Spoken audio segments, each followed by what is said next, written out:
Bloomberg Audio Studios. Podcasts, radio, news. The chairman of the Federal Reserve, Jerome Powell, wrapping up the June Fed decision. No change at the Federal Reserve to interest rates. Plenty of changes in the forecast. Inflation moving up a little bit. The dot plot moving down a little bit. Equity markets just about holding on to gains and still near all-time highs on the S&P 500.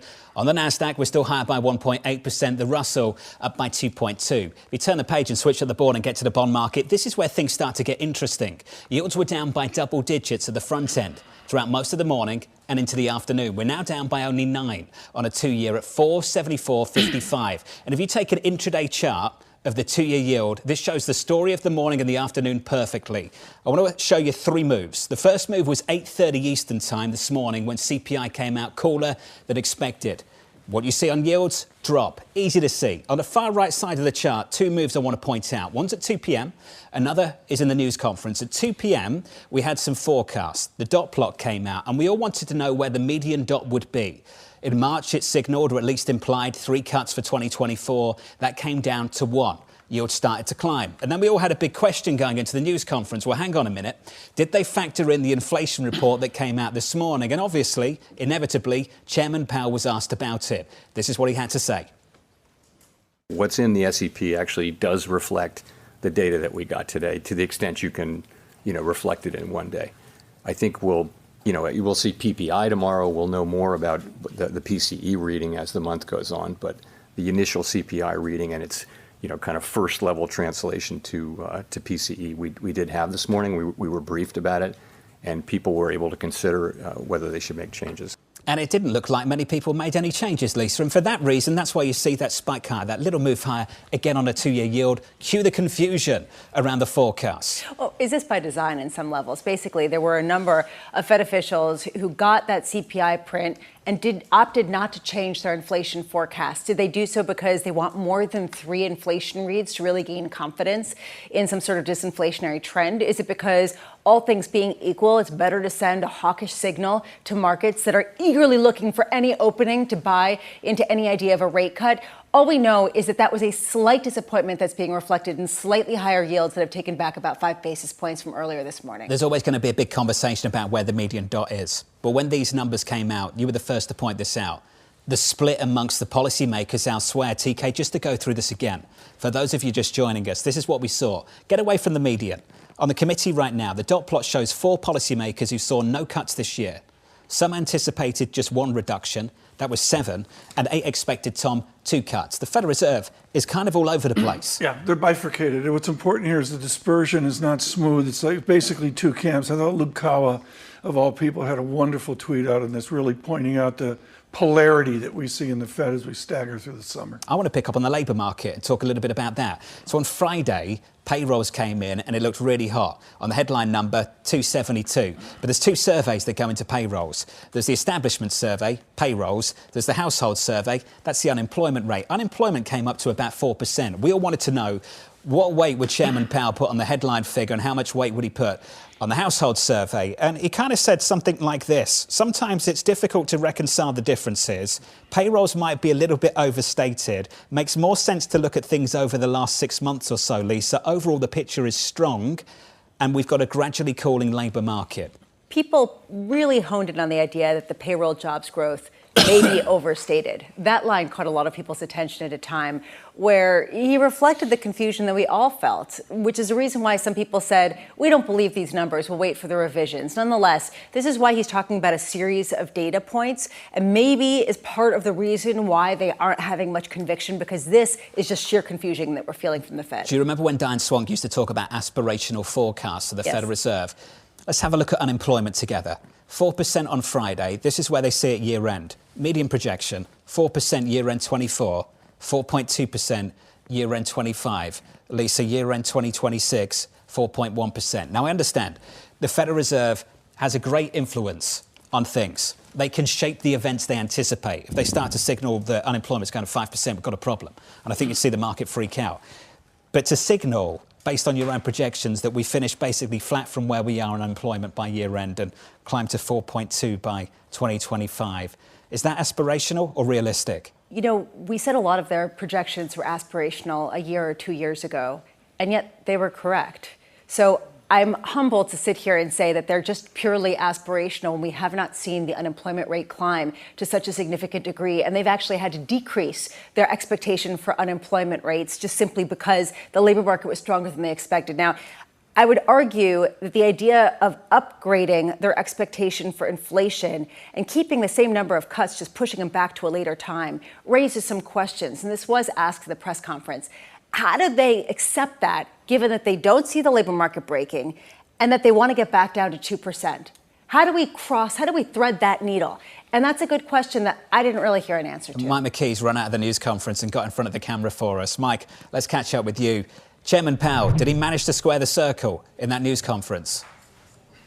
Not really. John, I was thinking during this of the line from the old movie Blazing Saddles where the preacher says, "You're on your own, boys," because there doesn't seem to be any kind of direction here from the Fed about which way they're going to go and when.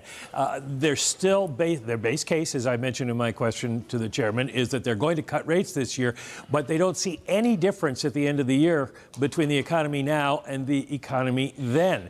So how are investors supposed to anticipate what the Fed's going to do if the Fed doesn't know and can't give you any guideposts? The chairman said, well, we need a couple more reports that show things improving. But what is improvement?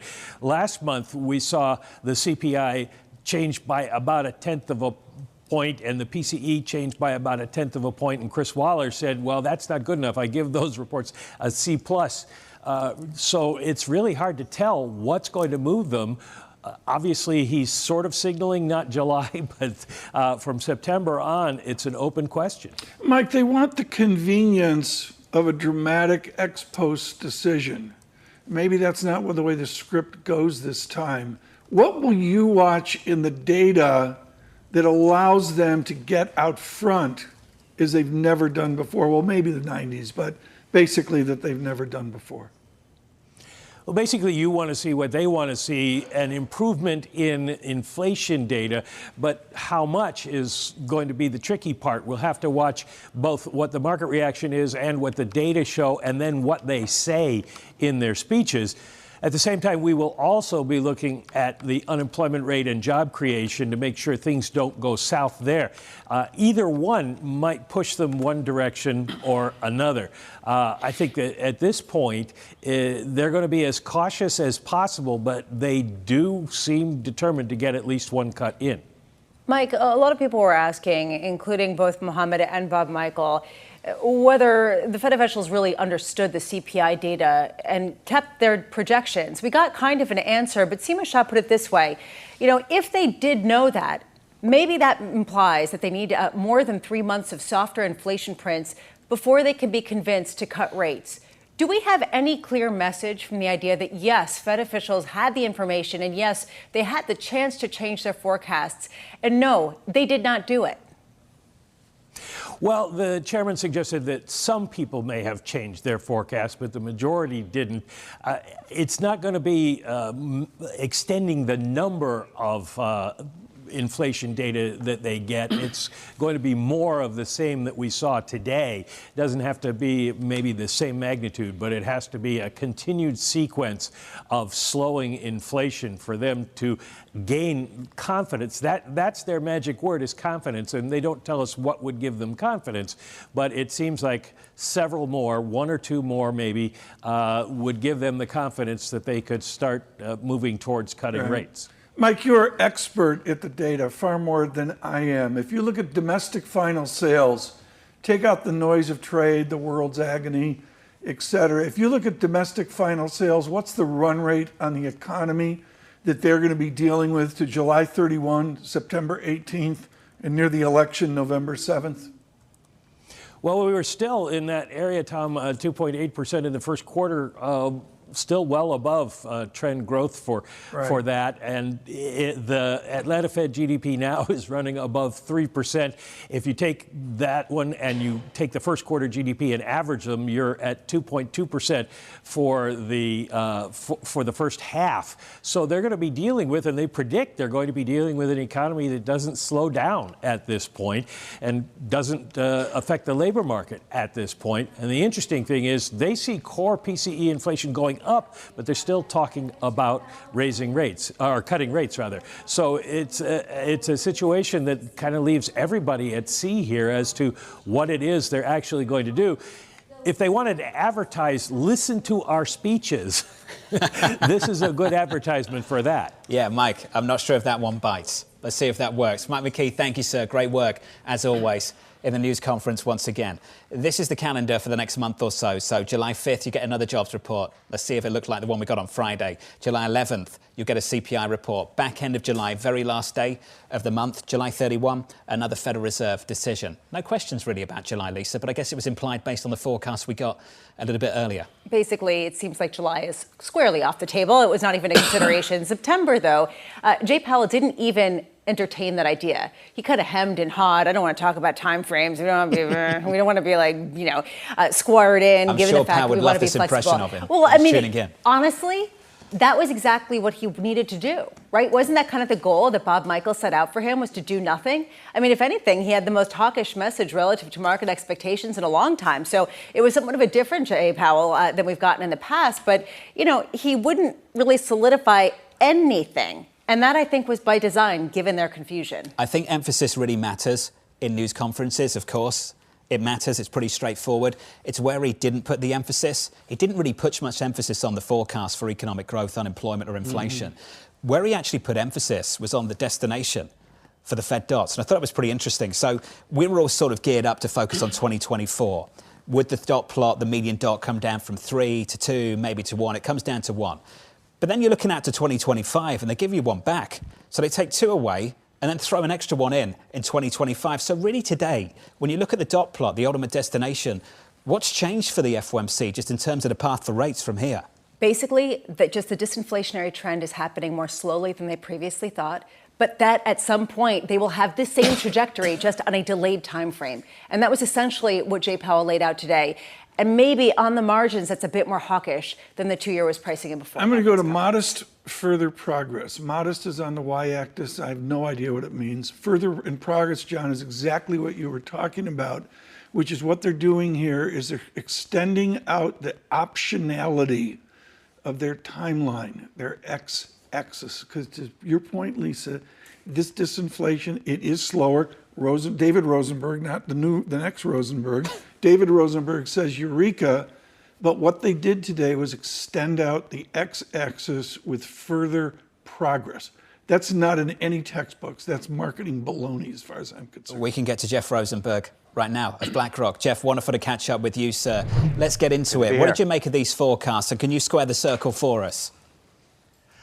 I agree with Lisa. It's a little bit hard to square the circle here from the press conference. I mean, obviously, the morning's data set the tone for a very dovish press conference, and the 1 hike median kind of took the wind out of the sails, and so Powell was kind of faced with that as the backdrop, and so it was maybe a little bit less of the dovish Powell than we've seen in the past. But I think he did give us a couple of insights. One, he did talk about the overstatement argument on payrolls, a little bit to last week's data. Two, he talked about 2.6, 2.7 as being, I can't remember exactly the quote, a fine place to be. And I think that does reveal that this is a Fed that doesn't have to get to 2% anytime soon. And that's part of this asymmetric response function. If inflation is a little bit too hot, then we'll just hold pat. And if there's weakening in the labor markets or any kind of unexpected weakening, then we're going to cut, and we'll cut more aggressively. And so I think they're comfortable with this path of inflation. And then I think on the third point, there's just a bit of confusion about how stale are the SEP forecasts relative to the new information from the morning. I think what is clear here is that having been a little bit burned by the enthusiasm at the end of last year and then the reversal on inflation, they're not going to want to reverse so quickly with just one good print. And he stated again and again, they'll need more than just one. And I think that's why you had maybe the hesitancy. But understand that the difference between 2-cut and 1-cut median is 1 member. This is a very fine point to be seeing, pretty big shifts in market pricing. I think the broader theme here is this is still a Fed that is looking to cut rates Very supportive to financial markets. Obviously, the data this morning is supportive to that. A little bit dismissive about the strength of the labor market. So I think this is a pretty good setup here for bonds and stocks. Does this mean, in your view, that September is still very much on the table, even if Fed Chair Powell really demurred when it came to a time frame?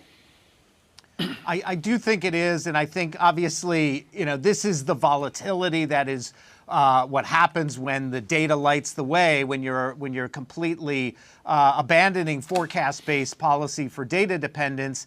But if we do get in the interim period between now and September, reports that are along the lines, we don't have to get as big of a downside surprise as inflation as we've seen, but that continued gradual rebalancing of the labor market, stabilization to slowing on the inflation side, then I think absolutely September is in play, as well as December and the two cuts that are not in the median, but I think are still very much in play here. Jeff, when he stepped off the stage, we were up 2.8 standard deviations on both SPX and NASDAQ 100. We've pulled back a little bit from there, selling into the excitement tomorrow morning, I guess.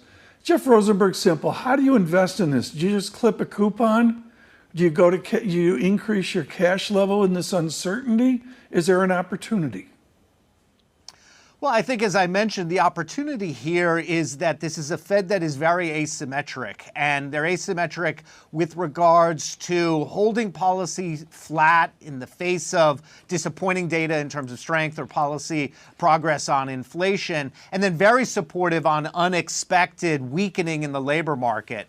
I think that's very supportive to financial market conditions. I think there's a longer run problem with that potentially, but in the short run, this is a little bit more favorable to risk markets and to risk taking. You can step out of cash into that front end of the curve. This is a Fed that's telling you that they're going to cut rates. So cash has been very supportive because they've held rates up, but the path going forward, and Jonathan mentioned it, this is just shifting the cuts into 2025.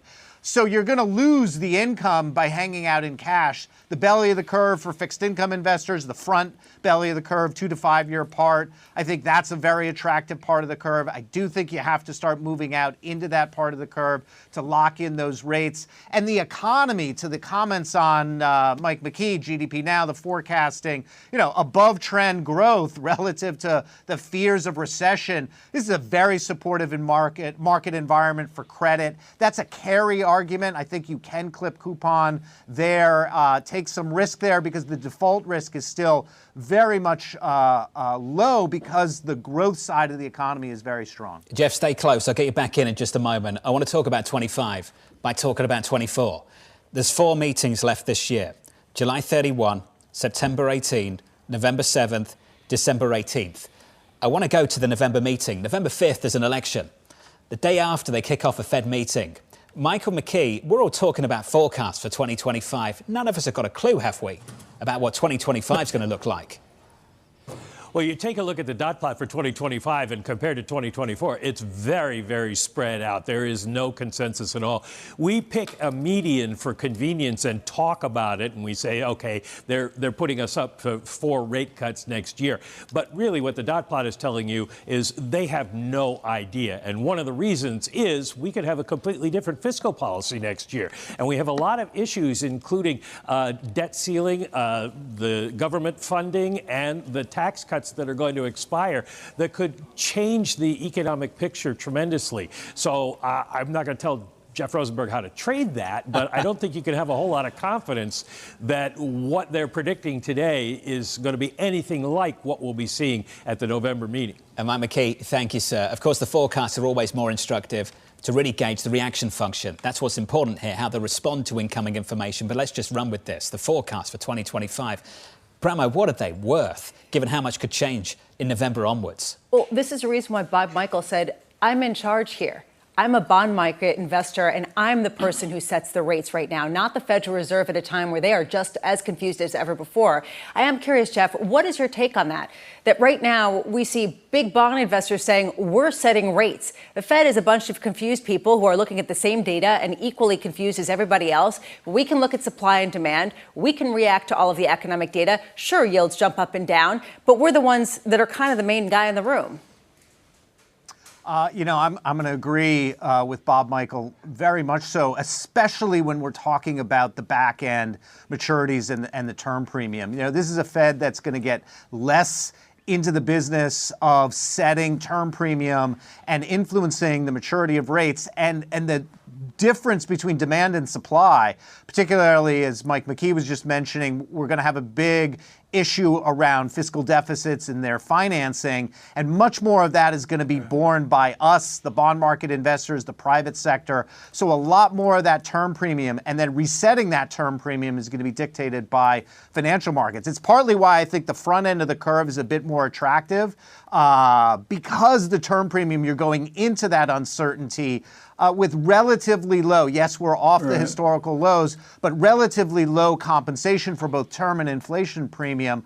I think that makes the back end a lot more challenging. And because we view it as more challenging, there's less demand. You're going to have more supply. I think that could be a factor towards a little bit longer run process of steepening out both term and inflation premium in the back end. Jeff, what's important here, and you said it, that there's a risk-on feel to this, and certainly we've seen it in technology, and SPX before he ended his press conference up well over 2.8 standard deviations.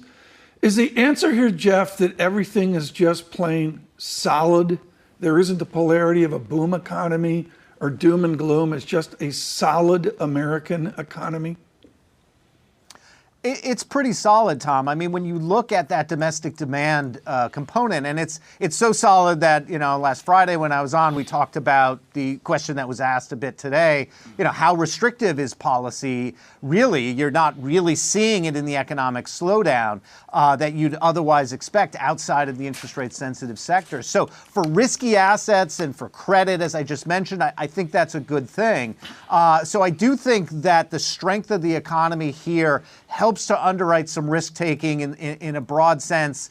And there's a bit of a worry there that may be leading to maybe less progress on inflation. But I think what we heard from the chairman today, they don't need, yes, they're going to say we want to maintain policy and get back to 2%, but it could be a long period of willingness to accept 2.5% to 3% as good enough. Take the win. We've come from 7 down to below 3. That's a good outcome, and not risk the economic growth side by over tightening. Jeff, love doing this with you. Thank you, sir. Jeff Rosenberg there of BlackRock, wrapping up Fed decision day and CPI morning as well. Let's get some final words around the table. TK, first to you. Final thoughts. It's going to be eventful through the rest of the year. I thought it was off of CPI this morning, just spectacular. Yes, they're data dependent, but you know what? It's going to be eventful right up to Jackson Hole and beyond. Anyone who is looking for some sort of certainty in the bond market, some sort of stability, good luck. Because right now you have a green light to go crazy, to see bonkers types of moves, to quote one of our guests earlier this week. Because right now there is no central planning when it comes to where rates are going. And that to me is significant at a time where at one point that was considered a financial stability risk. Right now, it doesn't seem to be. I don't know if that's a sign of strength or fragility, but right now, that is the takeaway. These double-digit moves in yield on a daily basis, they seem to be here to stay. Well, right now, we're giving some of that up. Correct. I'll just recap some of the price action. Session highs on the S&P 500. About 20 minutes ago, we were higher by more than 1.3%, now positive by about 0.7% on the S&P. In the bond market, at the lows on a 2-year yield, we were down 16 basis points. We're now down about 7 or 8. So some of this unwinding just a little bit. The team's going to take over from here. They'll run you through the close. They'll catch up with former Fed Governor Betsy Duke and Jim Chanos. Look out for those conversations. From New York City, that's it for us. We'll see you at the end of July. We're all away until then. From New York, this was the Fed Decides.